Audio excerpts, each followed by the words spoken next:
পাবনা জেলা ঈশ্বরদী থানার অন্তর্গত দাসুরিয়া চাঁদপুর মধ্যপাড়া ইমানি উন্নয়ন সকল মৃত ব্যক্তিদের রুহের মাগফিরাতের উদ্দেশ্যে কুল্লু নাফসিন যায়িকাতুল মাউত, আমার জীবন তোমারি রঙিন দাও রাঙিয়ে দাও, হেরার আলো পাপের কালো, হেরার আলো পাপের কালো নাও মুছিয়ে নাও। কিয়ামতের ময়দানে মুসিবতের সময় যখন মাথার উপরে সূর্য চলে আসবে, মাথার মগজগুলি গরম পানির মতন টকবক টকবক করে ফুটতে থাকবে, ওই কঠিন মুসিবতের সময় সন্তান তার পিতাকে চিনবে না, স্ত্রী তার স্বামীকে চিনবে না। ওই কঠিন মুসিবতের সময় আমরা শুধু ইয়া নাফসি করতে থাকবো। আপনার এই বাহাদুরি শেষ। আপনার এই দুই চক্ষুখানা এখন খোলা আছে, হাত আছে, পাও আছে, মুখ আছে, সবকিছু আছে, অঙ্গ প্রত্যঙ্গ সবকিছু আছে। আপনার যখন মালাকুল মউত শিওরে হাজির হয়ে যাবে, আপনার সমস্ত কিছু বাহাদুরি শেষ হয়ে যাবে। কথা বলেন ঠিক কি? আউযু বিল্লাহি মিনাশ শাইতানির রাজিম। বিসমিল্লাহির রাহমানির রাহিম। আল্লাযী খালাকাল মাউতা ওয়াল হায়াতা লিয়াবলুয়াকুম আইয়ুকুম আহসানু আমালা وهو العزيز الغفور صدقت يا ربنا। মনটা যদি হইতো প্রবল হইতো যদি শুভ্র কবুতর, মেঘের ডানায় পাঠিয়ে দিতাম, মেঘের ডানায় পাঠিয়ে দিতাম মদিনার পথে, যেথায় আমার প্রিয় নবী ঘুমায় নিরন্তর, যেথায় আমার নূর নবী ঘুমায় নিরন্তর। আমার জীবন তোমারি রঙিন দাও রাঙিয়ে দাও, আমার জীবন তোমারি রঙিন দাও রাঙিয়ে দাও, হেরার আলো পাপের কালো, হেরার আলো পাপের কালো নাও মুছিয়ে নাও, আমার জীবন তোমারি রঙে দাও রাঙিয়ে দাও। চাইনি কিছু তবুও তুমি করলে সবই দান, মনের সেই তার জুড়ে বাজে তোমারি নামের গান, সরল সঠিক পথে চালাও আলো তুমি দাও, হেরার আলো পাপের কালো, হেরার আলো পাপের কালো নাও মুছিয়ে নাও, আমার জীবন তোমারি রঙে দাও রাঙিয়ে দাও। ঠিক না? তোমার দয়াই খেয়ে পরে করেছি হাজার পাপ,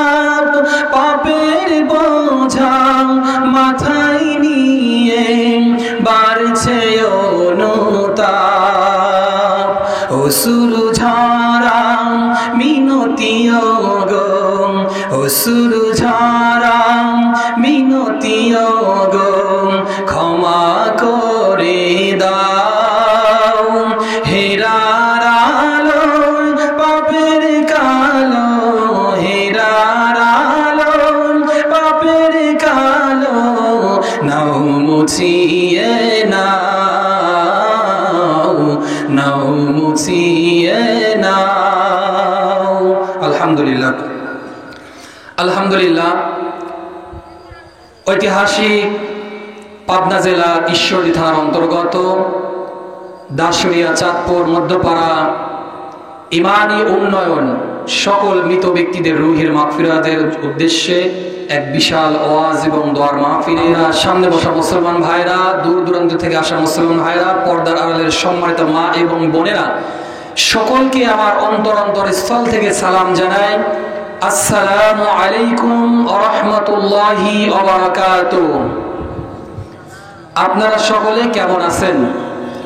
আওয়াজ শুনে মনে হচ্ছে আপনারা খারাপ আছেন না? এমনি গরমের সময়, তারপরেও লোক সংখ্যা যা আছে, অনেক মানুষ চিন্তা ভাবনা করেই বসেছে যে মাহফিলে গিয়ে কি হবে, এখান থেকে মাইকের আওয়াজ তো শোনাই যাচ্ছে, বাড়ির থেকে শুনলেই সোয়াব বেশি হবে, কথা বলেন ঠিক কিনা? কিন্তু মাহফিলে বাড়িতে বসে যে সোয়াব হবে ওর চাইতে বেশি সোয়াব হবে আপনি কোরআনের মাহফিলে বসে আপনি যদি দুটা কোরআনের কথা শোনেন, ইসলামের কথা শোনেন, ওই জায়গাটায় আপনার 70 ভাগ বেশি সোয়াব হবে, কথা বলেন ঠিক কিনা?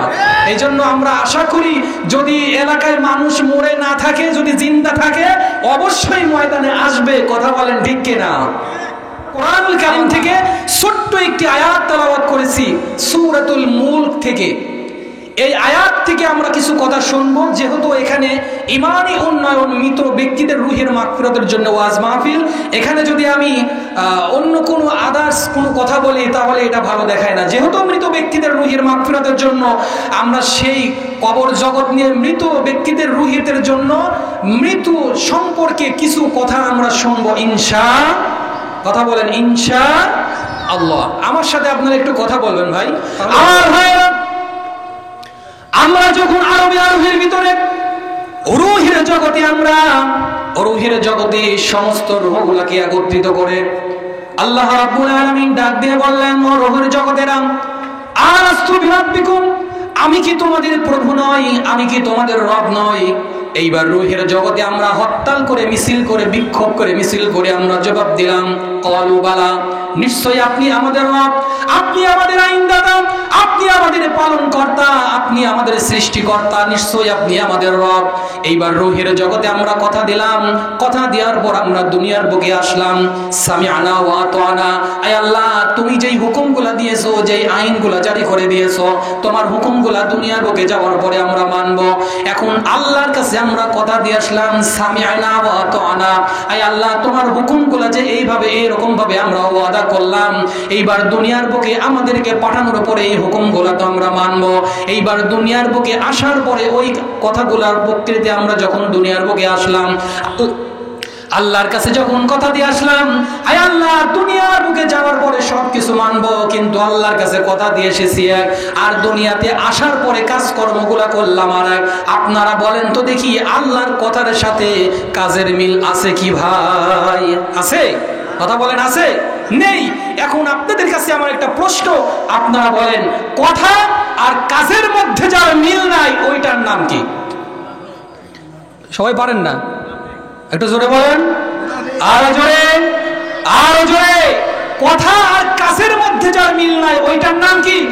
মুনাফিক।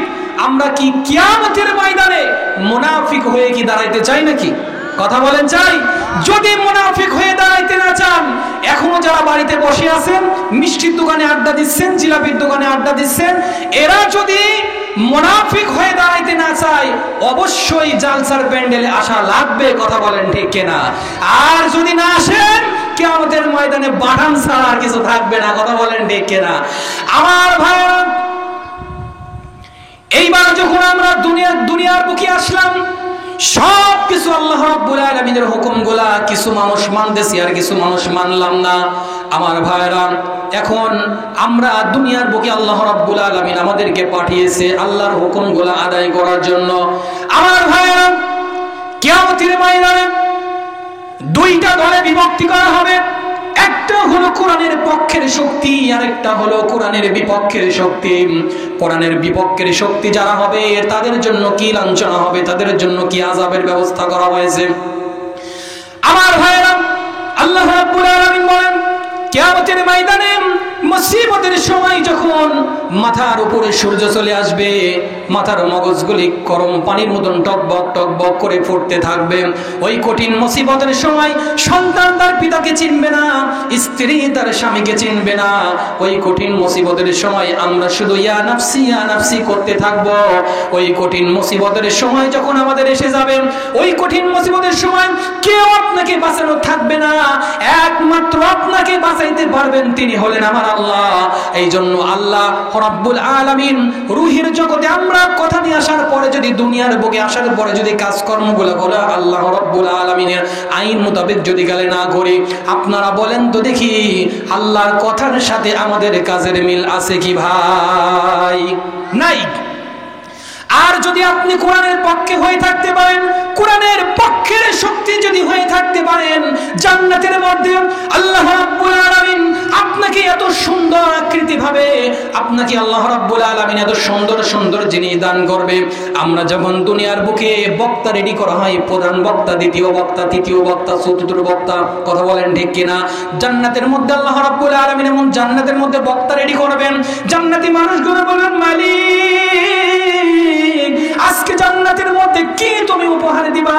আল্লাহ ডাক দিয়ে বলবেন বান্দারে জান্নাতের মধ্যে এমন একটি জিনিস তোমাকে আমি উপহার দেব, এত সুন্দর জিনিস আমি উপহার দেব। দুনিয়ার বুকে অনেক মানুষ কিন্তু নামাজের মধ্যে অনেক ইমাম সাহেবরা কিন্তু সূরা কিরাত তেলাওয়াত করে, কত সুন্দর লাগে। সূরা কিরাত যখন তেলাওয়াত করে, সূরাতুল ফাতিহা যখন তেলাওয়াত করে, যখন বাক্যটা যখন টান দেয় তো কত সুন্দর তেলাওয়াত লাগে। ইহদিনাস সিরাতাল মুস্তাকিম সিরাতাল্লাযীনা আন'আমতা আলাইহিম গায়রিল মাগদুবি আলাইহিম ওয়ালাদ-দাল্লিন। আমার ভাইরা, ইমাম সাহেব যখন একাধারে সূরা ফাতিহা থেকে শুরু করে আরেকটা সূরা যখন তেলাওয়াত করেন, শুধু মনে হয় শুধু বাংলাদেশে অধিকাংশ মসজিদে আছে কোরআন শরীফ তেলাওয়াত করা হয়, বাইতুল মুকাররমে যখন তেলাওয়াত করা হয়, যখন অনেক ইমাম সাহেবরা যখন তেলাওয়াত করে কত সুন্দর লাগে। আল্লাহ ডাক দিয়ে বলে বান্দারে তোমাকে আমি দুনিয়ার বুকে এত সুন্দরভাবে, তুমি দুনিয়ার মাঝ থেকে যখন কবর জগতে চলে আসবা, তোমাকে জান্নাতের মধ্যে তোমাকে একটা উপহার দেওয়া হবে বক্তাদের মাধ্যমে, কোরআন শরীফ তেলাওয়াত করে করে তোমাকে শোনানো হবে। জোরে বলেন মারহাবা। এইবার যখন দাউদ আলাইহিস সালামকে কোরআন তেলাওয়াত করতে বলা হবে, সুন্দর কণ্ঠে তেলাওয়াত করতে থাকবেন। দাউদকে যখন প্রশ্ন করা হবে, দাউদ কোরআন তেলাওয়াত করতে থাকো, বান্দাগুলা ব্যাকুল হয়ে আছে। জান্নাতি মানুষগুলা ডাক দিয়ে বলবেন মালিক এত দেরি হয় কেন, তাড়াতাড়ি জান্নাতের সুমধুর কোরআন তেলাওয়াত করতে থাকো। দাউদ যখন কোরআন তেলাওয়াত করতে থাকবেন, সূরা যখন তেলাওয়াত শুরু করবেন, সুন্দরভাবে তেলাওয়াত করবেন। তাবারাকাল্লাযী বিয়াদিহিল মুলকু ওয়া হুয়া আলা কুল্লি শাইইন কাদির।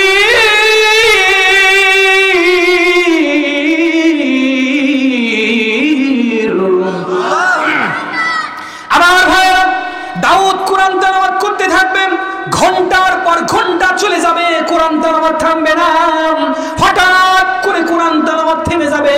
দাউদ যখন কোরআন তেলাওয়াত থামাই দিবে, আল্লাহ রাব্বুল আলামিন যখন কোরআন তেলাওয়াত থামাই দিবে, এইবার জান্নাতি মানুষগুলো ডাক দিয়ে বলবে মালিক এত সুন্দর কোরআন তেলাওয়াত হতেছিল, হঠাৎ করে কেন বন্ধ করে দিলাম?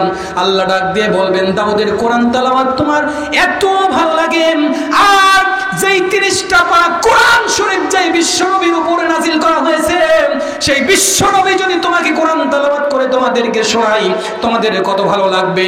এইবার জান্নাতি মানুষগুলো ডাক দিয়ে বলবেন, মালিক দাউদ কোরআন তেলাওয়াত করলো, ভালো লাগলো। এইবার যদি বিশ্বনবী যদি কোরআন তেলাওয়াত করে আর মনে হয় কত সুন্দর মধুর লাগবে, তাড়াতাড়ি বাক্যগুলো শোনায় দেন। জান্নাতি মানুষগুলো হতাশা হয়ে যাবে, এত দেরি হয়ে গেল। আল্লাহকে ডাক দিয়ে বলবেন, মালিক এত দেরি হয় কেন, তাড়াতাড়ি কোরআন তেলাওয়াত শোনায় দেন। হঠাৎ করে বিশ্বনবীকে আদেশ করা হবে, ও আমার নবী, ও আমার নবী, তাড়াতাড়ি কোরআন তেলাওয়াত করো। তোমার জান্নাতি উম্মতরা ব্যাকুল হয়ে আছে, তাড়াতাড়ি কোরআন তেলাওয়াত করো। বিশ্বনবী যখন কোরআন তেলাওয়াত করতে থাকবেন, ইয়াসিন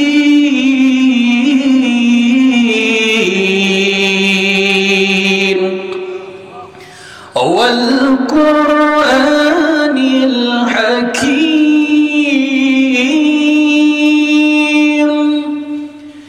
ইন্নাকা লামিনাল মুরসালিন।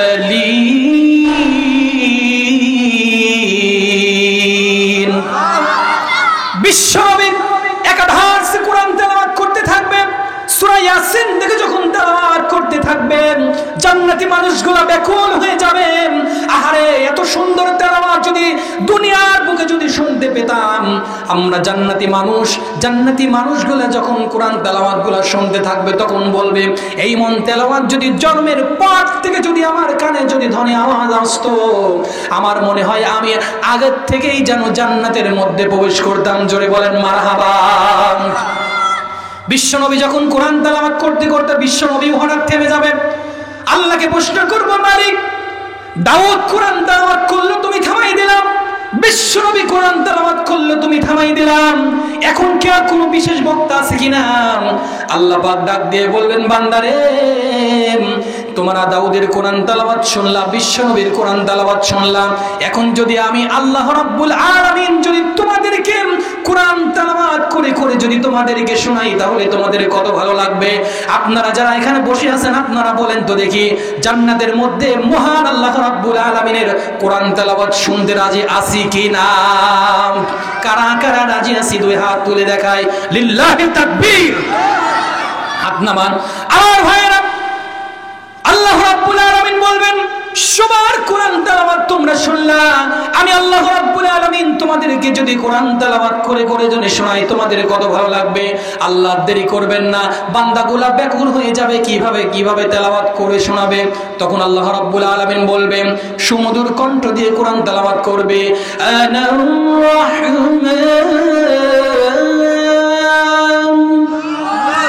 আল্লামাল কুরআন।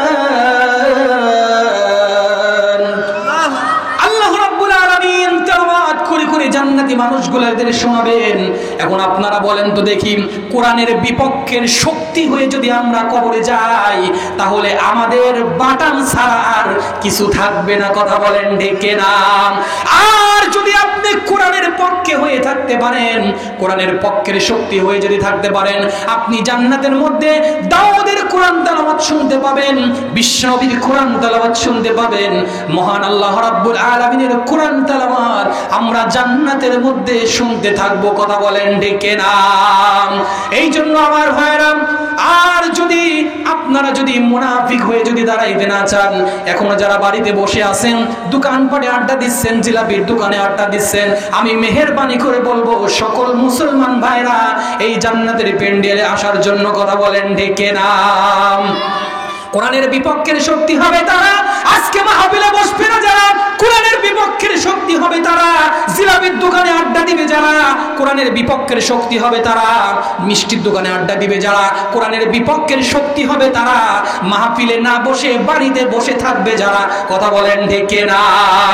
আর কোরআনের পক্ষের শক্তি হবে তারা, মাহফিলে বসবে যারা, কোরআনের বিপক্ষের শক্তি হবে তারা, বাড়িতে বসবে না যারা, কোরআনের পক্ষের শক্তি হবে তারা, কোরআনের পক্ষের শক্তি হবে তারা, মাহফিলে বসবে যারা, কোরআনের পক্ষের শক্তি হবে তারা, মিষ্টির দোকানে আড্ডা দিবে না যারা, কোরআনের পক্ষের শক্তি হবে তারা, মিষ্টির দোকানে আড্ডা দিবে না যারা, কোরআনের পক্ষের শক্তি হবে যারা, বাড়িতে না বসে বক্তাদের আলোচনা শুনবে যারা। কথা বলেন ডেকে না। এই জন্য আমরা সবাই মাহফিলে, কোরআনের মাহফিলে বক্তাদের আলোচনা শুনবো ইনশাআল্লাহ। মানুষ আসছে, আরো আসবে ইনশাআল্লাহ, নাকি? আমরা আশা করি তো, নাকি? আর যদি আমাদের আশা ভেঙে যায় যে না এই যে কটা লোক আছে এই কটাই থাকুক, তাহলে আর দরকার নাই, নাকি? তারপরেও মাহফিলে যা আসবে ইনশাআল্লাহ আল্লাহর তাআলার কাছে আমরা দোয়া করি। এই গ্রামে অনেক মানুষরা আছে কিনা? আছে। আশেপাশে দোকানপাট আছে না নাই?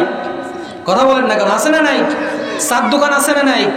আচ্ছা, ওরা মনে করতেছে 10টার সময় চার দোকান বন্ধই করবো, একবারে যাই সারি বসবো, খাওয়া দাওয়া করে ওরা আস্তে আস্তে দেখবে যে মাহফিলের অর্ধেক শেষ। ওরা আর কি শুনবে? ওরা এসে কি করবে?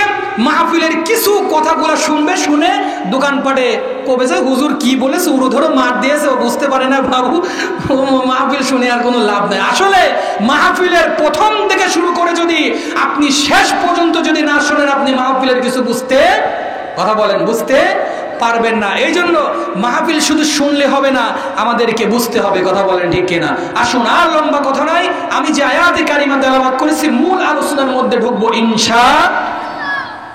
সকলে আমার সঙ্গে তেলাওয়াত করেন, আউযু বিল্লাহি মিনাশ শাইতানির রাজীম, বিসমিল্লাহির রহমানির রহিম, আল্লাযী খালাকাল মাউতা ওয়াল হায়াতা লিয়াবলুয়াকুম আইয়ুকুম আহসানু আমালা وهو العزيز الغفور। আমার ভাইয়া, আল্লাহ রাব্বুল আলামিন কুরআনুল কারীমের মধ্যে প্রশ্ন করলেন আল্লাযী খালাকাল মাউতা ওয়াল হায়াতা। এখানে সর্বপ্রথম বাক্য দেওয়া হয়েছে আল্লাযী খালাকাল মাউতা। আল্লাহ রাব্বুল আলামিন সর্বপ্রথম সৃষ্টি করেছেন মাউত। কথা বলেন ঠিক কিনা? সর্বপ্রথম সৃষ্টি করেছেন মাউত। এই মাউতটাকে নিয়ে আপনি যদি গবেষণা করেন, মাউতটাকে নিয়ে যদি আপনি বিশ্লেষণ করেন, আপনি রাতের বেলা ঘুমন্ত অবস্থায় আছেন, আপনি কিছুই দেখতে পাইলেন না। আপনি যখন খাটের উপরে আপনি যখন শুয়ে আছেন, শুয়ে থাকার পরে আপনি বিছানার উপরে শুয়ে আছেন, বালিশের মাথাটা দিয়ে শুয়ে আছেন, শুয়ে থাকার পরে আপনি যখন কম্বলটা মাথার উপরে দিয়ে দিলেন, আপনি দেখলেন অন্ধকার, কিছুই দেখা যায় না। এইবার আপনি চক্ষুখানাটা বন্ধ করলেন, দেখেন আর অন্ধকার, চারিদিকে অন্ধকার, কিছুই দেখা যায় না। এই সময় আপনি যদি একটু চিন্তা ফিকির করেন, আল্লাহ রাব্বুল আলামিন যদি এই সময় আমার মৃত্যুটা দিয়ে দেয়, তাহলে কিন্তু আমাকে কিছুক্ষণ পরে কিন্তু কবরস্থানে রেখে আসবে। কথা বলেন ঠিক কিনা? আমাদের মৃত্যুর কোনো গ্যারান্টি আছে নাকি? আরো জোরে বলেন, আছে নাকি?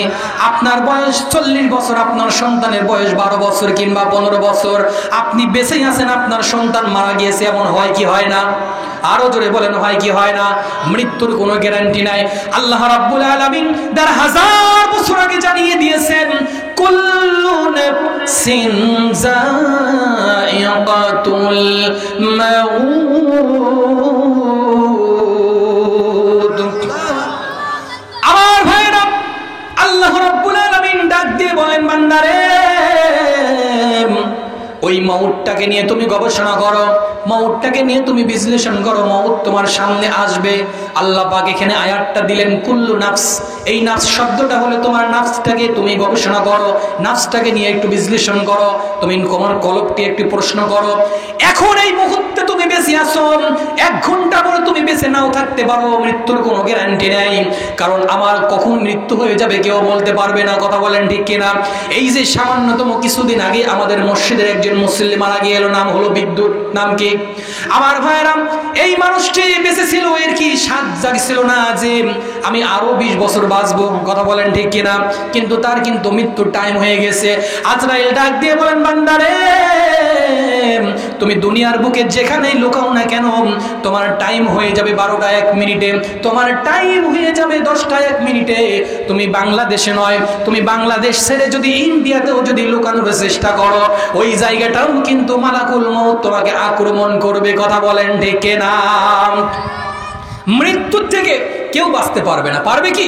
পারবে না। আল্লাহ পাকের জন্য বললেন আল্লাযী খালাকাল মাউতা ওয়াল হায়াতা, সর্বপ্রথম আমি সৃষ্টি করেছি মওত, এই মওতটা তোমার হবেই হবে, কোনো রকমের কোনো সন্দেহ নেই। বিশ্বনবীর ইন্তিকালের সময়, বিশ্বনবীর ইন্তিকাল হয়ে যাবে, বিশ্বনবীর যখন ইন্তিকাল হয়ে যাবে, ইন্তিকালের সময় আয়েশা যখন পাশে বসে আছেন, আয়েশাকে ডাক দিয়ে বলেন, আয়েশা রে, আমার কলেজার টুকরা ফাতেমাকে ডাক দাও। আমার ফাতেমা কোথায়? ফাতেমাকে আমার সামনে বসিয়ে দাও, আমার পাশে বসিয়ে দাও। ফাতেমাকে ডাকা হলো, ফাতেমা পাশে বসে থাকলো। বসে থাকার পরে আয়েশাকে ডাক দিয়ে বলতেছেন, আয়েশা রে, আমাকে একটা মিসওয়াক দাও, আমি মিসওয়াক করে আমি ওযু করে একটু রেস্ট নেব। মিসওয়াক দেওয়া হলো, ওযু করা হলো, এরপরে একটু রেস্ট নিচ্ছে। হঠাৎ করে এইবার আয়েশাকে ডাক দিয়ে বলতেছেন, আয়েশা রে, তোমার আব্বাকে তুমি খবর দাও, আবু বকরকে তুমি খবর দাও। আবু বকর আমার কাছে স্যার আমার ভালো লাগছে না, আবু বকর তাকে আসতে বলো। আবু বকর আর দেরি করলেন না, হঠাৎ করে কোথা থেকে যেন খবর পেলেন, আবু বকর দৌড়াই চলে আসলেন। আসার পরে বিশ্বনবীর কপালে চুমু দিয়ে দিলেন তিনটা। জোরে বলেন আল্লাহু আকবার, আরো জোরে বলেন আল্লাহু আকবার। তিনটা চুমু দিয়ে আবু বকরের চোখে পানি, বিশ্বনবীর চোখে পানি। বিশ্বনবী ডাক দিয়ে বলতেছেন, আবু বকর রে, তোমার চোখে পানি কেন? আবু বকর ডাক দিয়ে বলতেছেন, আমি যেন চোখে কি যেন দেখতে পাচ্ছি, আমার মনে হয় একটু কি যেন কি ঘটে যাবে। কিছুক্ষণ পরে হঠাৎ করে দরজায় নখ হলো, তিনটা নখ হলো। কয়টা নখ? আরো জোরে বলেন কয়টা? জোরে জোরে তিনটা নক করলেন। নক করার পরে এইবার ফাতেমাকে ডাক দিয়ে বলতেছেন, ফাতেমা রে, দরজায় দেখো কে নক করে। দরজা খুলে এবার দেখেন একজন অচেনা মানুষ, তাকে আমি কখনো দেখি নাই। ফাতেমা দৌড়ায় এসে বিশ্বনবীর কোলে জড়িয়ে ধরলেন, আব্বাজান, আমি তো এই মানুষটাকে কখনো দেখি নাই। আমার বাড়িতে অনেক মেহমান আসে, অনেক আত্মীয় স্বজন আসে, আমি সবার মুখ চিনি, কিন্তু এমন একজন মানুষ আমার দরবারে এসেছে, আমার দরজা তোমার দরজার নক করেছে, এই মানুষটাকে আমি কখনো দেখি নাই। ও গো আমার বাবা, শুধু তাই নয়, আমি দেখতে পেলাম তার পা হলো জমিনে আর মাথা হলো আসমানে। জোরে বলেন আল্লাহু আকবার। এই কথাটা বলে বিশ্বনবীকে যখন ফাতেমা জড়িয়ে ধরলেন, ধরার পরে ফাতেমাকে ডাক দিয়ে বললেন, ও ফাতেমা, ওই মানুষটি আর কেউ নয়, ওই মানুষটি হলো আর কেউ নয়, ওই মানুষটি হলো মালাকুল মউত আজরাইল। ওকে তুমি সালাম দাও, ওকে ভিতরে আসতে দাও। জোরে বলেন আল্লাহু আকবার, আরো জোরে বলেন আল্লাহু আকবার। বিশ্বনবীর অনুমতি না পাওয়া পর্যন্ত ঘরের ভিতর প্রবেশ করতে পারে না। এখন যদি আমাদের ঘরে যদি আজরাইল প্রবেশ করে, আমরা কি করব? কথা কয় না, আমরা কি করব? হঠাৎ করে ঢুকে যাবে নাকি পারমিশন নেবে? নাকি বলবে যে ভাই জব্বার ভাই, খালেক ভাই, দরজা তাড়াতাড়ি খোলো, আমি মালাকুল মউত এসেছি তোমার জান কবজ করতে। ও কিন্তু জায়গায় থাকবে, ও পালিয়ে যাবে। কথা বলেন ঠিক কিনা? এইরকম ঘটনা ঘটে নাই। বিশ্বনবীর যখন ইন্তেকালের সময় এমন ঘটনা ঘটলো, মালাকুল মউতকে যতক্ষণ পর্যন্ত আদেশ না করেছে ততক্ষণ পর্যন্ত ঘরের মধ্যে প্রবেশ করে নাই। জোরে বলেন আল্লাহু আকবার। এমন একজন বিশ্বনবী আমরা পেয়েছি, এমন একজন নবীর আমরা উম্মত, আমাদের গর্ব হয় কি হয় না? আরো জোরে বলেন হয় কি হয় না? কথা সময় পাইলে আরো বলবো ইনশাআল্লাহ। আমার ভাইয়েরা, এইবার যখন মালাকুল মউতকে সালাম জানানো হলো, ফাতেমাকে ডাক দিয়ে বললেন, ফাতেমা রে, আজরাইলকে সালাম দিয়ে ভিতরে আসতে দাও। এইবার যখন ভিতরে চলে আসলেন, আসার পরে সামনে পাশে বোর দাঁড়ায় আছেন। দাঁড়ায় থাকার পরে মালাকুল মউত ডাক দিয়ে বলতেছেন, ওগো আমার নবী, আপনি যদি আদেশ করেন, আল্লাহর পক্ষ থেকে জবাব এসেছে, আল্লাহর ধৈর্য হারাতে পারছে না, আল্লাহর বসে থাকতে পারছে না, আপনার সঙ্গে অতি দ্রুত সাক্ষাৎ করবে, আপনাকে নিয়ে যেতে বলেছে, আপনার জানটা আমি কবজ করতে এসেছি। বিশ্বনবী ডাক দিয়ে বললেন, আজরাইল রে, তুমি যে আমার জান কবজ করতে এসেছো, আমি তোমাকে বলি, তোমাকে আমি জান আগেই নিতে দেব না। আল্লাহর সঙ্গে আমার একটা চুক্তি আছে এবং একটা কথা আছে, ওই কথাটা আমি আল্লাহর সঙ্গে বলা না পাওয়া পর্যন্ত, আল্লাহ প্রশ্নের জবাব যতক্ষণ পর্যন্ত আমাকে না দিবে ততক্ষণ পর্যন্ত মালাকুল মউত আমি আমার জান নিতে দেব না। জোরে বলেন আল্লাহু আকবার। কিছুক্ষণ চলে যায়, আবু বকর হতাশা হয়ে যায়, এবার কোন প্রশ্ন? বিশ্বনবী হঠাৎ করে প্রশ্ন করে বসলেন, কি কথা আর বলবেন? এবার আজরাইলকে বলতেছেন মালাকুল মউত তুমি একা কেন, আমার জিব্রাইল কোথায়? কারণ জিব্রাইল যেটা এসে বলে সেটাই কিন্তু বিশ্বনবীর কাছ থেকে আল্লাহর দরবারে পৌঁছে যায়। কথা বলেন ঠিক কিনা? আরো জোরে বলেন মারহাবা। আমার ভাইরা এই কথাটা যখন বললেন, বলার পরে তখন জিব্রাইল আর বসে থাকতে পারলেন না, দুই পাখা দেওয়ান করে হঠাৎ করে বিশ্বনবীর সামনে হাজির হয়ে গিয়েছে, বিশ্বনবীর কাছে হাজির হয়ে গিয়েছে। বিশ্বনবীর দরবারে যখন ঘরের মধ্যে হাজির হয়ে গেল, বিশ্বনবীর কাছে হাজির হয়ে যাওয়ার পরে বিশ্বনবীর চোখ দিয়ে ঝরঝর করে পানি পড়তেছে, জিব্রাইলের চোখেও পানি। জোরে বলেন আল্লাহু আকবার। জিব্রাইলের চোখে পানি, বিশ্বনবীর চোখে পানি। হঠাৎ করে বিশ্বনবী ডাক দিয়ে বলতেছেন, জিব্রাইল রে, তুমি আল্লাহর দরবারে গিয়ে বলো আল্লাহর সঙ্গে আমার একটা চুক্তি আছে, আল্লাহর সঙ্গে আমার একটা কথা হবে, ওই কথাটা যতক্ষণ পর্যন্ত মহান আল্লাহ রাব্বুল আলামিন আমাকে না বলবে ততক্ষণ পর্যন্ত মালাকুল মউত আমি আমার জান তোমাকে নিতে দেব না। জোরে বলেন আল্লাহু আকবার। লা ইলাহা ইল্লাল্লাহু মুহাম্মাদুর রাসূলুল্লাহ সাল্লাল্লাহু আলাইহি ওয়াসাল্লাম। আমার ভাইরা এই প্রশ্নটা যখন করলেন, বিশ্ব নবী যখন জিব্রাইলকে প্রশ্ন করেছেন, জিব্রাইল আর দেরি করলেন না, হঠাৎ করে আল্লাহর কাছে চলে গেলেন। আল্লাহর কাছে অর্ডার করলেন যে আল্লাহ, বিশ্ব নবী আজরাইল ওখানে উপস্থিত হয়েছে জান নেওয়ার জন্য, কিন্তু একটা নাকি আপনার সাথে চুক্তি আছে, ওই কথাটা আপনাকে আমার কাছ থেকে পাঠিয়েছে। বললেন কি প্রশ্ন? তখন ডাক দিয়ে বললেন, জিব্রাইল ডাক দিয়ে বললেন, ওগো আমার মালিক, বিশ্ব নবী বলেছেন তার উম্মতকে কিয়ামতের ময়দানে যদি আপনি মাফ না করেন, যত গুনাহগারী হোক না কেন, উম্মতদেরকে যদি আপনি মাফ করেন, তাহলে আমি যখন দুনিয়ার বুকে থাকবো না, আমার উম্মতদেরকে কিয়ামত পর্যন্ত আপনি দেখাশোনা করবেন। জোরে বলেন আল্লাহু আকবার। এই প্রশ্নটা যখন করলাম, প্রশ্নটা নাজির হয়ে গেল। বিশ্বনবী ব্যাকুল হয়ে আছেন। জিব্রাইল আলাইহিস সালাতু ওয়াস সালাম প্রশ্নের জবাবটা নিয়ে চলে আসলেন। আসার পরে বিশ্বনবীকে বললেন, ওগো আমার নবী, আল্লাহ আপনার কথা রেখেছেন। আল্লাহ রাব্বুল আলামিন বলেছেন আপনার উম্মতদেরকে তিনি মাফ করে দিবেন। কিয়ামতের ময়দানে আপনার উম্মতেরা যত গুনাহ করুক না কেন, গুনাহ করুক না কেন, গুনাহ করুক না কেন, আমার এই প্রশ্নের জবাব দিয়ে পাঠিয়েছেন, কিয়ামতের ময়দানে মহান আল্লাহ রাব্বুল আলামিন আপনার উম্মতদেরকে মাফ করে দিয়ে জান্নাতের মধ্যে পৌঁছাই দিবে। জোরে বলেন আল্লাহু আকবার। এই প্রশ্নটা যখন করলেন, এখন আপনাদের কাছে আমার প্রশ্ন, আপনারা বলেন আমরা হলাম কোন নবীর উম্মত? বিশ্বনবী জনাবে মুহাম্মদ রাসূলুল্লাহ সাল্লাল্লাহু আলাইহি সাল্লাম। আমাদের ভাগ্যটা খুবই ভালো, কথা বলেন ঠিক কিনা? আমাদের মতন ভাগ্য ভালো আর কারোর নেই। এই কথাটা যখন বললেন, হাজির হয়ে গেলেন আমার ভাইরা। এই জন্য আমরা কিয়ামতের ময়দানে আমরা এই দুনিয়ার বুকে যে কাজকর্মগুলা করে কবর জগতে যাব, শাস্তি তো অবশ্যই হবে।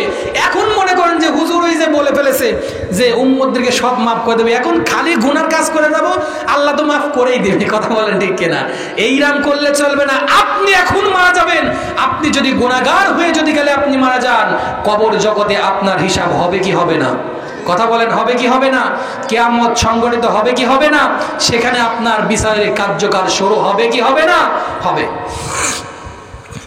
আমার ভাইরা, আল্লাহ রাব্বুল আলামিন পরের আয়াতে বললেন, ওয়া ইন্নামা তুওয়াফাউনা উজুরাকুম ইয়াওমাল কিয়ামাতি ফামান সুহসিহা আনিন নার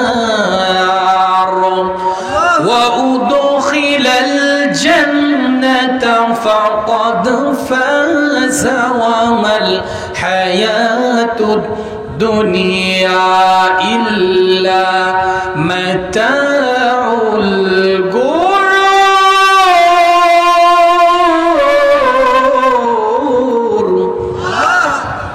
আমার ভাই, ওয়া ইন্নামা তুওয়াফাউনা উজুরাকুম, সেই কিয়ামতের ময়দানে তোমাকে সমস্ত কিছু তোমাকে পরিপূর্ণ করে দেওয়া হবে। তুমি যদি গুনাহগার হয়ে থাকো তোমার হিসাব হবে, তুমি যদি নেককার হয়ে থাকো তাও তোমার হিসাব হবে, কতটুকু তুমি আমল করেছো। কথা বলেন ঠিক কিনা আমার ভাইরা? এই জন্য দুনিয়ার বুকে অনেক মানুষ এমন ভাবে কলার ঝেঁকায় আর বলতে থাকে আমি অমুক দলের ক্ষমতার অধিকারী।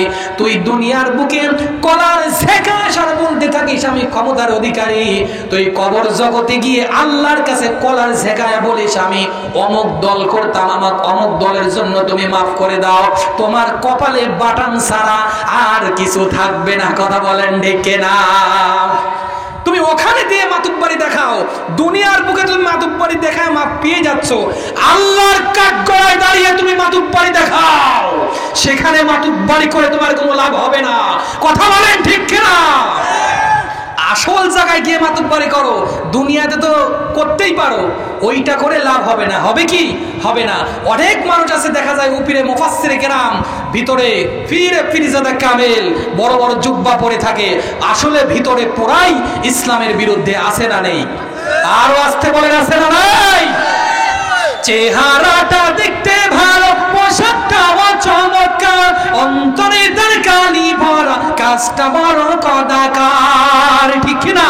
চেহারাটা দেখতে ভালো, পোশাকটাও চমৎকার, অন্তরে তার কালি ভরা, কাজটা বড় কদাকার। এই মানুষের ভিড়ে আজি, এই মানুষের ভিড়ে আজি আসলে মানুষ নাই রে নাই। মানুষ দেখতে চলো এবার জাদুঘরে যাই সবাই, মানুষ দেখতে চলো এবার জাদুঘরে যাই সবাই। জোরে জোরে বলেন কথা ঠিক না? শুধু দুনিয়ার বুকে মিষ্টি খাওয়ার মতন, পায়েস খাওয়ার মতন আমল করলে চলবে না। দুনিয়ার বুকে তুমি মাতুব্বারি হতে পারো, তুমি ক্ষমতাশীল হতে পারো, তোমার বডি এখন মৃত্যু বডি হয়ে যাবে, তোমার সব ক্ষমতার অধিকার শেষ। কথা বলেন ঠিক কিনা? তুমি কোটি কোটি টাকার মালিক হতে পারো, তোমার 2-3টা ব্যাংক ব্যালেন্স থাকতে পারে, তোমার ঢাকা শহরে 3টা বাড়ি থাকতে পারে, বাংলাদেশে 5টা বাড়ি থাকতে পারে, এখন মালাকুল মউত তোমার সামনে হাজির হয়ে যাবে, তোমার যখন জীবনটা নিয়ে মৃত দেহটা নিয়ে চলে যাবে, তোমার সব কিছু বাহাদুরি শেষ হয়ে যাবে। কথা বলেন ঠিক কিনা? অত না, যারা মারা গিয়েছে তাদের কাছে যদি জিজ্ঞাসা করা যাইতো যে তারা কবর জগতে কি অবস্থায় আছে, তারাই একমাত্র বলতে পারে। কথা বলেন ঠিক কিনা? আপনার কিছু টাকা হয়েছে, আপনি এই টাকা নিয়ে আপনি বাহাদুরি করতেছেন যে আমার অনেক কোটি কোটি টাকার সম্পদ আছে। আপনার 3-4টা বাড়ি আছে, আপনি বলছেন অনেক টাকা, অনেক জায়গায় আমার বাড়ি আছে। আপনার এই বাহাদুরি শেষ। আপনার এই 2 চক্ষুখানা এখন খোলা আছে, হাত আছে, পাও আছে, মুখ আছে, সব কিছু আছে, অঙ্গ প্রত্যঙ্গ সব কিছু আছে। আপনার যখন মালাকুল মউত শিওরে হাজির হয়ে যাবে, আপনার সমস্ত কিছু বাহাদুরি শেষ হয়ে যাবে। কথা বলেন ঠিক কিনা? আর বাহাদুরি কি থাকবে? থাকবে না। আমার ভাইরা, আপনার একজন সন্তান আছে, ছোট্ট একটা দৃষ্টান্ত দিলে হয়তো আপনারা বুঝবেন। আপনার একজন বাড়িতে সন্তান আছে, আপনার অনেক টাকা পয়সা আছে, আপনি মনে করলেন যে বাবা আব্দুল কুদ্দুস আমি তো মারা যাবার আগে আমার তো অনেক টাকা পয়সা, এত টাকা পয়সা আমি কি করব? টাকা পয়সা তো নিয়ে যেতে হবে, তো যাই হোক কাফনের মধ্যে তুমি 2-3টা পকেট করে দিও, ওখানে যেন কিছু বান্ডিল যেন ঢুকাইতে পারে, তাহলে আমি মারা যাওয়ার পরে তুমি কিছু বান্ডিল আমাকে ওখানে ঢুকাই দিও, আমি কবর জগতে ফেরেশতারা যখন আসবে তখন কিছু ঘুষ মুষ দিয়ে যেন মাপ পাইতে পারি। নাকি এমন কোনো সুযোগ আছে নাকি? কথা বলে না মুসলমান ভাইরা, সুযোগ আছে? কোন রকমের সুযোগ নাই। কাফনের কি কোনো পকেট হয় নাকি? আর জোরে বলেন পকেট হয়? হালাল হারাম না মানিয়া কত টাকা করছো কামাই, এত টাকা রাখবা কোথায়? কাপড়ের তো পকেট নাই। ঠিক না? হালাল হারাম না মানিয়া কত টাকা করছো কামাই, এত টাকা রাখবা কোথায়? কাপড়ের তো পকেট নাই। টাকা পয়সা লইয়া কেউ কি কবরে গেছে? টাকা পয়সা লইয়া কেউ কি কবরে গেছে? কি জবাব দিবি রে তুই আল্লাহর কাছে? ঠিক না? কি জবাব দিবি রে তুই আল্লাহর কাছে? হাইরে মানুষ হইছে বেহুশ দুনিয়ার পিছে, কি জবাব দিবি রে তুই আল্লাহর কাছে? কথা বলেন ঠিক না? কাফনের পকড় আছে? নাই। আর যদিও থেকে থাকে আপনাকে 2-4টা বান্ডিল যদি ঢোকাই দেয় ওটা মাটির সঙ্গে মিশে যাবে। কথা বলেন ঠিক কিনা? আপনি সামান্যতম কয়েকটা, আপনি যখন মারা যাবেন, মারা যাওয়ার পর আপনার কবরের পাশে আপনার সন্তান, আপনার আত্মীয় স্বজন কিছুদিন, 1 দিন 2 দিন আপনার কবরের পাশে যাবে। কথা বলে না?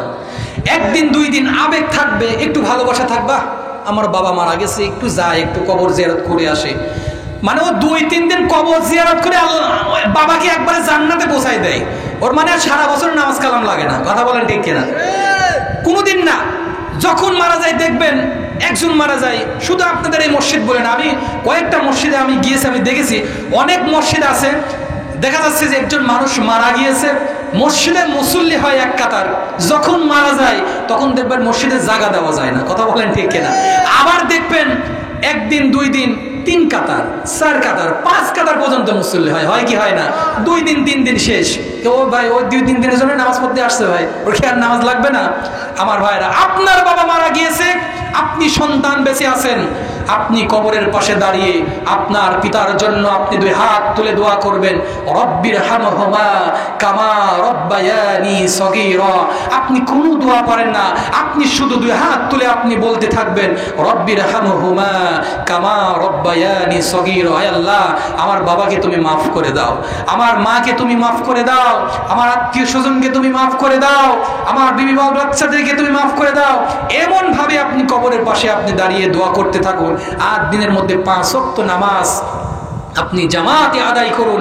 আল্লাহ রাব্বুল আলামিন এমনও হইতে পারে ওই নামাজের ওসিলায় হলো, ওই দোয়ার ওসিলা হলো, আল্লাহ পাক আপনাকে মাফ করে দেবে। কথা বলেন ঠিক কিনা? কোনো সন্দেহ আছে? কথা বলেন, কোনো সন্দেহ আছে? নাই, কোনো রকমের কোনো সন্দেহ নেই, সন্দেহের কোনো অবকাশই নেই। কথা বলেন ঠিক কিনা? এই জন্য আল্লাহ পাক বলেন, পিতা মাতার মধ্যে, সন্তানের মধ্যে যখন যেই দোয়াটার বাক্যটা হয়, যখন দোয়াটা করা হয়, আমি ওই দোয়ার মধ্যে কোন রকমের কোনো পর্দা রাখি না, আমি সঙ্গে সঙ্গে দোয়াটাকে কবুল করে নেই। জোরে বলেন আল্লাহু আকবার। এই জন্য আমরা এখান থেকে শিক্ষা নেব, আমাদের পিতা মাতা, আত্মীয় স্বজন যারা মারা গিয়েছে, আপনাদের এই চাঁদপুর গোরস্থানে অনেকের বাবা মারা যায় নাই। কথা বলেন না কেন? মারা যায় নাই, মারা গিয়েছে। এখানেও আগেকার যুগে চাচা অনেক জায়গায় তো কবর আছে নাকি? অনেক জায়গায় কবর আছে, কবরস্থা হয়েছে, আমরা কিন্তু বলতে পারবো না। পারবো কি? পারবো না। এখানে বসে আছি, এখানেও কবর থাকতে পারে। কথা বলেন ঠিক কিনা?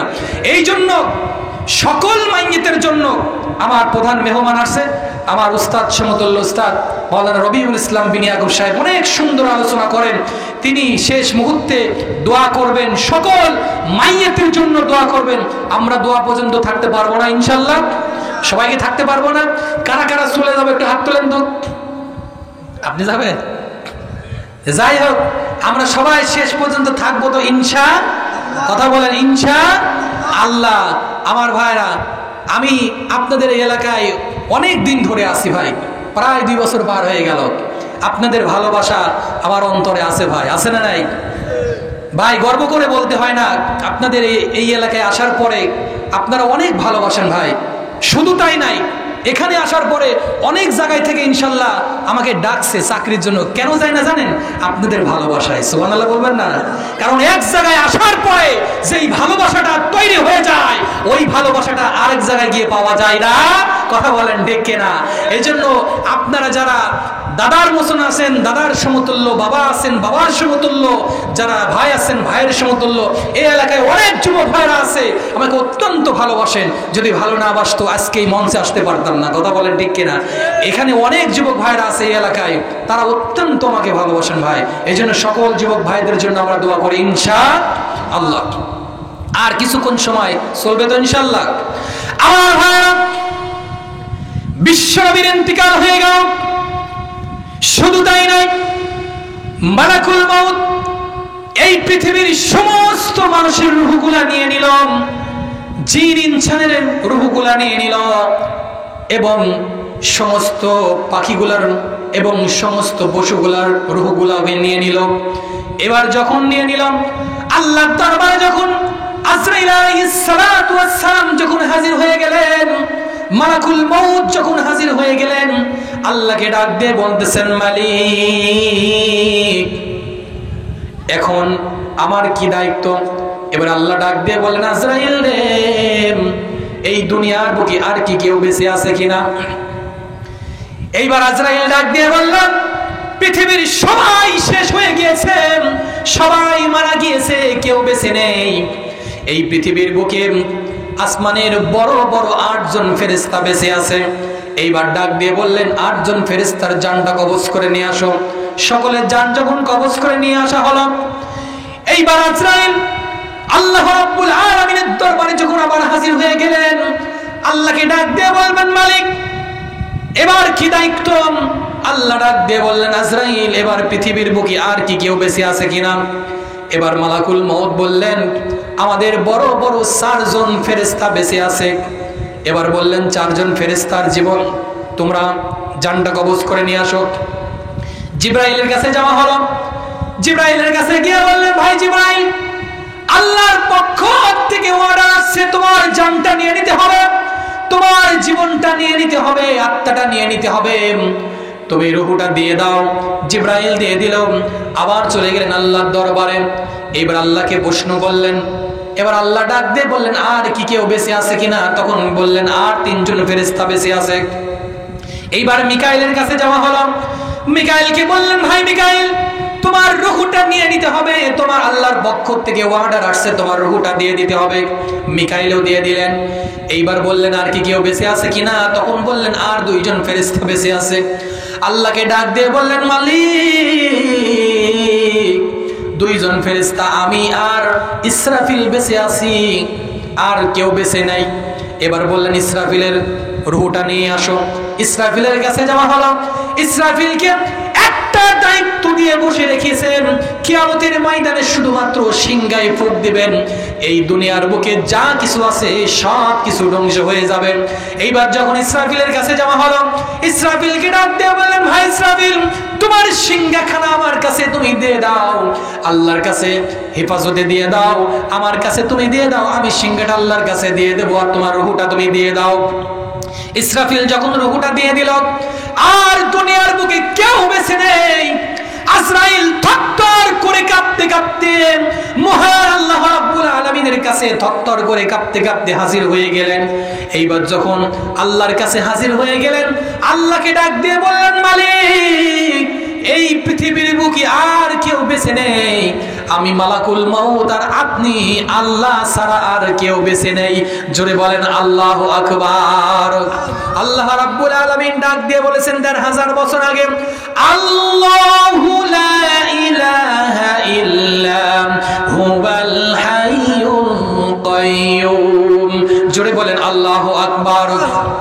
আল্লাহ, আপনার তো কোনো মরণ নেই, আপনি চিরঞ্জীব, আপনি চিরস্থায়ী, আপনার তো কোনো মরণ নেই। আমি মালাকুল মউত এখন বেঁচে আছি, আমার রূহটা কি কবজ করবে? আল্লাহ ডাক দিয়ে বলেন, আজরাইল রে, তোমার রূহটা তুমি নিজেই কবজ করবা। তখন আজরাইল ডাক দিয়ে বললেন, আল্লাহ গো, আমি যদি নিজে বুঝতে পারতাম আমার রূহটা আমার নিজের জানটা কবজ করা লাগবে, আমি জীবনেও কখনো এই দায়িত্ব নিতাম না। জোরে বলেন আল্লাহু আকবার। আপনি যে দায়িত্ব দিয়েছেন, আমি সারা জীবন মানুষের রূহটা কবজ করে ফেলেছি। এমন মানুষ দুনিয়ার বুকে আছে, পায়খানা পর্যন্ত করে ফেলেছে, এত আযাব দিয়ে আমি রূহটা কবজ করেছি। এমন মানুষ আছে, পিশাব পায়খানা পর্যন্ত করে ফেলে দিয়েছে। কথা বলেন ঠিক কিনা? তাহলে তাদের রূহটা কিভাবে কবজ হয়েছে? আমি এত আযাব দিয়ে কবজ করেছি। আমি যদি আগে খালি জানতাম আমার রূহটা আমার নিজের বাহির করা লাগবে, আমার রূহটা নিজের জানটা কবজ করা লাগবে, আল্লাহ রাব্বুল আলামিনকে বললেন, মালিক, আমি জীবনে কখনো মালাকুল মউতের দায়িত্ব নিতাম না। কথা বলেন ঠিক কিনা? আমি কখনো দায়িত্ব নিতাম না। আল্লাহ, তুমি যদি এই দায়িত্ব দিতা, তখন আল্লাহ রাব্বুল আলামিন বললেন, এখন তোমার রূহটা তোমার নিজেরই কবজ করা লাগবে। মালাকুল মউত মরে যা। আল্লাহর পক্ষ থেকে যখন ওয়ার্ডার আসবে, তখন তার নিজের জীবনটা নিজে টেনে হেঁচড়ে জীবনটা বের করে দিবে।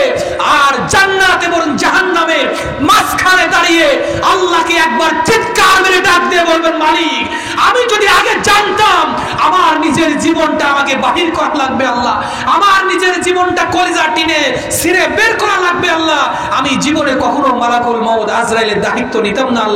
আল্লাহ, তুমি আমাকে মাফ করে দিও আল্লাহ। তখন আল্লাহ বললেন, লাগছে। তোমার এখন ঠেলায় পড়ছো, ঠেলার নাম বাবাজি। কথা বলেন, ঠেলার নাম বাবাজি। তোমার ঠেলায় পড়া লাগছে, এখন তোমার রুহটা তোমার নিজেরই বাইর করো। আমার ভাইয়েরা, এই জন্য সময় নেই, আমি শুধু এতটুকুই বলতে চাই, আল্লাহ রাব্বুল আলামিন যে আয়াত কারিমা দিয়েছে, আল্লাযী খলাকাল মাউতা, আমি সর্বপ্রথম সৃষ্টি করলাম কি? কথা বলেন, মৌত সম্পর্কে তো কথা হলো নাকি? তাহলে প্রথম সৃষ্টি করেছেন কি? মৌত। এরপর সৃষ্টি করলেন হায়াত। এই হায়াতটুকু আমরা দুনিয়ার বুকে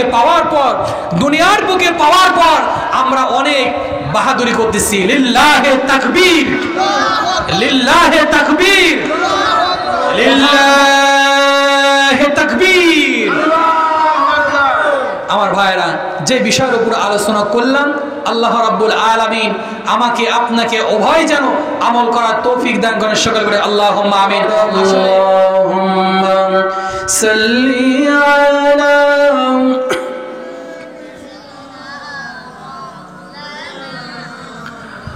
ওয়া আলা আলি সাইয়্যিদিনা রাসূলানা। اللهم آمين. ربنا ظلمنا أنفسنا وإن لم تغفر لنا وترحمنا لنكونن من الخاسرين. ربنا فاغفر لنا ذنوبنا وكفر عنا سيئاتنا وتوفنا مع الأبرار. أي الله تعالى পবিত্র ইশারের নামাজের পরে আল্লাহ তাবারক তাআলা চাঁদপুর মধ্যপাড়া ইমানি উন্নয়ন কল্পে আল্লাহ মৃত ব্যক্তিদের রুহের মাগফিরাতের জন্য এক বিশাল ওয়াজ এবং দোয়ার মাহফিলে সম্মানিত সভাপতি চাচা, সামনে বসা মুসলমান ভাইরা, আল্লাহ তাআলা দূর দূরান্ত থেকে আসা মুসলমান ভাইরা, পর্দার আলের মা এবং বোনেরা, আল্লাহ তাআলা সকল ব্যক্তিদেরকে নয়, আমি একজন গুনাহগার বান্দা তোমার শাহী পাক দরবারে দুখানা হাত তুলে দিয়েছি আল্লাহ। আল্লাহ তাআলা মেহেরবানি করে আল্লাহ আমাদের এই মাহফিলটাকে তুমি কবুল মঞ্জুর করে নাও। আল্লাহ তাআলা এই মাহফিলের জন্য যারা টাকা দিয়ে, পরিশ্রম দিয়ে, আল্লাহ তাআলা মেধা দিয়ে, বুদ্ধি দিয়ে আল্লাহ কাজ করে যাচ্ছে আল্লাহ আল্লাহ তাআলা আমার নাম জানাম আল্লাহ অনেক ভাইরা আছেন, আল্লেখ ভাই, আল্লাহ তাআলা রায়হান ভাই, আল্লাহ তাআলা জানিক ভাই, মানিক ভাই, আল্লাহ তাআলা জনি ভাই, অনেক মানুষের নাম জানা আছে আল্লাহ আল্লাহ তাআলা এই সব ভাইদের সঙ্গে যে সব ভাইরা জড়িত রেখে আল্লাহ এই মাহফিলটাকে সুন্দরভাবে করার জন্য আয়োজন করেছি আল্লাহ আল্লাহ তাআলা এই ভাইদেরকে আল্লাহ তুমি কবুল মঞ্জুর করে নাও। আল্লাহ তাআলা অনেক ভাইরা দোয়া চেয়েছে আল্লাহ আল্লাহ তাআলা যে উদ্দেশ্য করে দোয়া চেয়েছে আল্লাহ তার উদ্দেশ্যকে আল্লাহ তুমি সফল করে দাও। আল্লাহ তাআলা মেহেরবানি করে অনেক মানুষ অসুস্থর জন্য দোয়া চেয়েছে আল্লাহ আল্লাহ তাআলা তুমি তাদেরকে, পরিবারকে আল্লাহ সুস্থতা তুমি দান করে দাও। ربنا فاغفر لنا ذنوبنا وكفر عنا سيئاتنا وتوفنا مع الأبرار. سبحان ربك رب العزة عما يصفون وسلام على المرسلين والحمد لله رب العالمين. واجعل آخر كلمتنا عند الموت لا إله إلا الله محمد رسول